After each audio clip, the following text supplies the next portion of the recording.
Hello students and very welcome back to our YouTube channel. This is me Ishita. आज हम एक बहुत ही इंटरेस्टिंग सा टॉपिक डिस्कस करने वाले हैं जो स्टूडेंट्स मुझसे बहुत ज़्यादा पूछते हैं जब मेरी लाइव क्लासेस चल रही होती हैं कि मैम ये NLU और ये जो हमारी प्राइवेट यूनिवर्सिटीज़ होती हैं या और हमारी कोई सेंट्रल या स्टेट यूनिवर्सिटीज़ हैं उनकी रैंकिंग को हम कैसे समझें, ये NIRF रैंकिंग होता क्या है।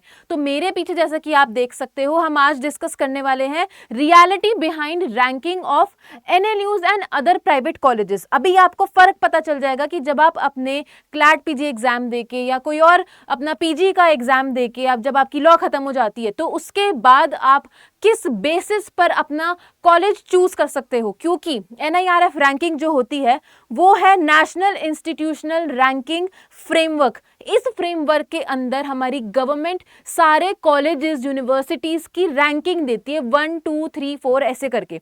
ठीक है, जो इंस्टीट्यूशन नंबर 1 रैंकिंग पर होता है उसकी जो वैल्यू होती है, उसका टीचिंग मेथोडोलॉजी, उसके प्लेसमेंट्स और उसके बहुत सारे पैरामीटर्स पर इस NIRF रैंकिंग को निकाला जाता है। तो नंबर 1 इंस्टीट्यूट की रैंकिंग जो होती है, क्योंकि वो पैरामीटर्स को बहुत अच्छे से मैच कर पा रहा होता है। ठीक है, सेशन स्टार्ट करने से पहले इंपॉर्टेंट चीज, ये मेरा टेलीग्राम चैनल है, इसका कोड स्कैन करिए, मेरे साथ टेलीग्राम पर जुड़िए। मैं आपके सभी डाउट्स का आंसर करूंगी वहां पे, क्योंकि मैं करती भी हूँ स्टूडेंट्स का, जो रिलेटेड होते हैं आपके जुडिशरी से, वो हो सकता है आपके क्लैट PG से रिलेटेड या और भी किसी लॉ फील्ड से रिलेटेड। आपको कुछ भी मेरे से पूछना है तो आप मेरे से वहां पर पूछ सकते हो। चलो अब मैं आपको एक्चुअली डेटा वाइज दिखाऊंगी कि मैं NIRF रैंकिंग की बात कर क्या रही हूं। सबसे पहले तो अगर आपको भी सर्च करना होगा, सबसे पहले सर्च करना NLU NIRF रैंकिंग। जब इसको सर्च करोगे तो आपके पास में एक विंडो खुलकर आएगी। अब इस विंडो को देखो आप मेरे सामने, सबसे फर्स्ट नंबर पर क्या आ रहा है यहाँ पे, national law school of India university, मतलब कि NLSIU के बारे में बात कर रहा है। यहाँ पे कहां पर है ये, बैंगलोर। NLSIU बैंगलोर के बारे में बात कर रहा है, जो कि फर्स्ट नंबर पे आता है। अगर आप क्लैट कंसोर्शियम की भी वेबसाइट खोलकर देखोगे तो NLSIU रैंक्स 1। उसके बाद में हमारा आ जाता है NLS, जो कि है हमारा नेशनल लॉ यूनिवर्सिटी, जो कि है हमारा न्यू दिल्ली में। इसका एग्जाम हमारा क्लैट से नहीं होता है, NLU दिल्ली अलग एग्जाम लेता है, जो कि है एलिट।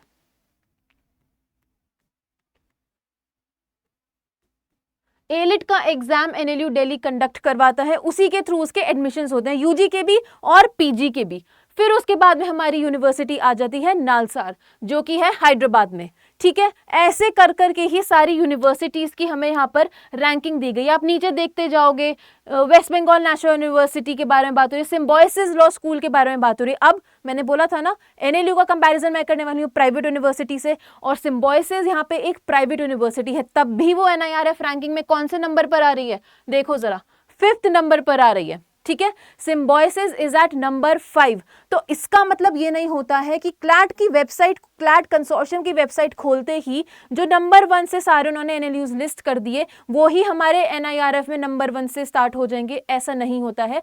कॉलेज की, यूनिवर्सिटी की टीचिंग मेथोडोलॉजी क्या है, उनका एजुकेशनल फ्रेमवर्क क्या है, उनके जो वो सब्जेक्ट्स पढ़ा रहे हैं उसकी क्वालिटी क्या है, वहाँ पे टीचर्स कैसे एम्प्लॉयड हैं, उनका प्लेसमेंट्स, इन सब के बेसिस पे ही आपकी रैंकिंग बनाई जाती है।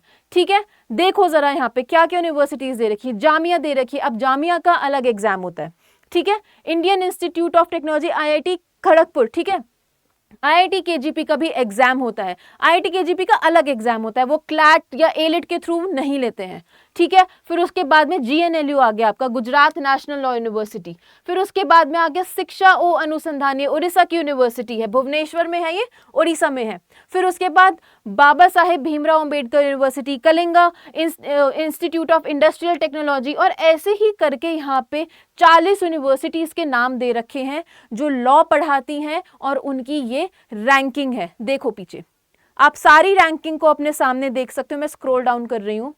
राम मनोहर लोहिया नेशनल यूनिवर्सिटी है, जो कि लखनऊ में है। तो ज़रूरी नहीं है कि सारे के सारे NLUs से ही आपकी गिनती शुरू हो रही है। आप यहाँ पे देखो, बहुत सारी स्टेट यूनिवर्सिटीज़ के बारे में बात हो रही है, बहुत सारी प्राइवेट यूनिवर्सिटीज़ के बारे में बात हो रही है। मणिपाल यूनिवर्सिटी जैसा कि आप देख सकते हो 29th नंबर पर है, वो भी तो एक प्राइवेट यूनिवर्सिटी है। तो ज़रूरी नहीं है कि सारे NLUs ही हमारी इस लिस्ट में आ रहे हैं। बट अब क्या होता है, स्टूडेंट्स को एनएलयूज तो जाना होता है, एनएलयूज हमारी गवर्नमेंट यूनिवर्सिटीज में आते हैं, तो मैं आपको वो भी दिखा देती हूँ कि एनएलयूज में एडमिशन लेने के लिए कितनी रैंक लानी पड़ेगी। बहुत ज़्यादा स्टूडेंट्स मेरे से ये वाला सवाल भी पूछते हैं।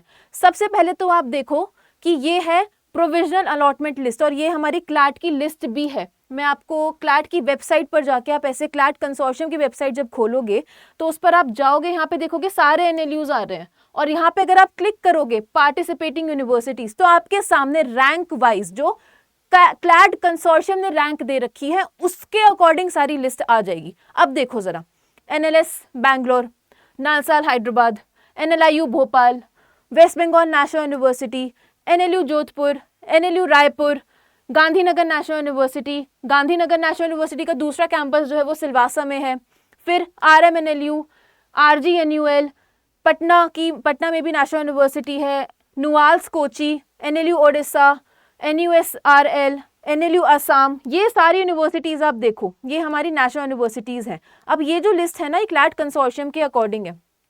जब क्लैट का हमारा रिजल्ट आता है तो ऐसे ही लिस्ट्स में बन के आता है।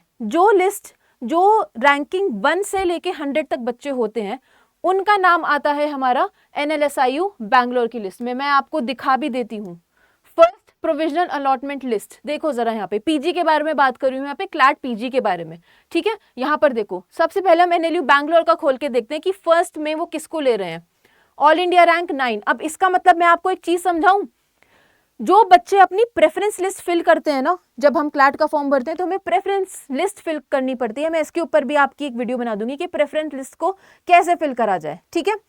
तो उसमें जिस भी बच्चे ने अपना, जैसे कि यहाँ पे 1 से लेके 8th रैंक तक के जो बच्चे रहे, उन्होंने हो सकता है एनएलयू बैंगलोर को चूज ही नहीं किया। उन्होंने अपने नंबर 1 कॉलेज पे, कि वो कौन से कॉलेज में जाना चाहेंगे अगर उनका सिलेक्शन हो जाता है, तो उन्होंने किसी और नेशनल यूनिवर्सिटीज का चूज कर लिया। तो सबसे पहला बच्चा जो बचा, क्योंकि 8 बच्चों ने कुछ और कॉलेज चूज कर लिया, तो 9th रैंक का जो बच्चा है यहाँ पे स्टूडेंट है, वो नंबर 1 रैंक का बन गया according to this list. Serial number देखो फर्स्ट पर आ रहा है ना वो, इसीलिए उसको यहाँ पे एनएलयू बैंगलोर का नंबर 1 सीरियल पे अलॉटमेंट हो गया। मैंने बोला था ना 100 तक लिस्ट का याद रखना है, मैं जनरल कैटेगरी की बात कर रही हूँ, ठीक है। अगर रिजर्वेशन वाली बात आ जाती है यहाँ पे, तो लिस्ट जो है हमारी और आगे भी बढ़ जाती है। देखिए, जो कर्नाटका स्टेट के जो स्टूडेंट्स हैं उनकी रैंक जो है वो बहुत ज़्यादा भी हो जाती है, बट जस्ट बिकॉज वो कर्नाटका के स्टूडेंट्स हैं, उनके पास भी किसी तरीके का स्टेट का रिजर्वेशन है, तो उनको प्रेफरेंस दी जाती है। तो आप यहाँ पे देखो कितना आगे हम रैंक में पहुंच चुके हैं।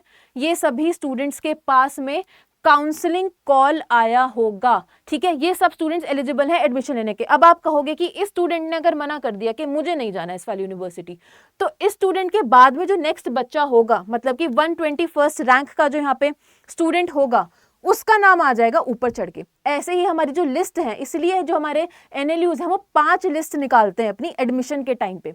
उसके बाद में क्या करते हैं, जब 5 लिस्ट निकालने के बाद भी बहुत सारे बच्चे एडमिशन नहीं भी लेते तब तक भी, फिर क्या करते हैं वो निकालते हैं अपनी वेकेंट सीट की लिस्ट।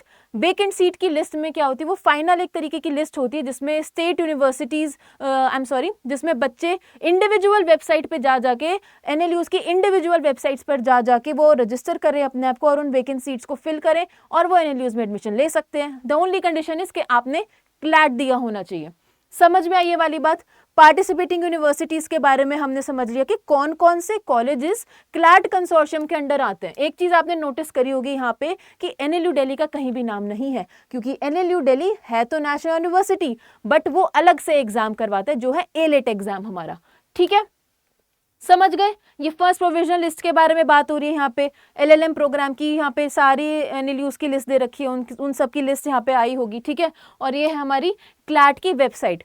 रिसेंट में अगर हम बात करें तो अभी आपकी क्लैट की नोटिफिकेशन आने वाली है, आई नहीं है अभी, क्योंकि अभी तक हमारे एडमिशन्स की बात चल रही है। देखो 2024 लिखा हुआ है ना यहाँ पे, और यहाँ पे देखो थर्ड प्रोविजनल लिस्ट, तो अभी भी हमारे एडमिशन्स की ही बात चल रही है। लिस्ट उन्होंने अभी अपने अपकमिंग साइकिल के एडमिशन्स खोले नहीं है। तो अगर आप अपने क्लैट की तैयारी करना चाहते हो, जो अभी होगा, दिसंबर में एग्जाम होता है, ये चीज़ याद रखना। भले ही नोटिफिकेशन निकालने में उनको थोड़ी 1-2 दिन की देरी हो रही है, आ जाएगा नोटिफिकेशन, लेट अस वेट, ठीक है। बट अगर आपको तैयारी करनी है, एंड आई सजेस्ट कि आप तैयारी अपनी अभी से ही स्टार्ट कर दो, तो आप स्टडी IQ जुडिशरी के साथ में जुड़ सकते हो।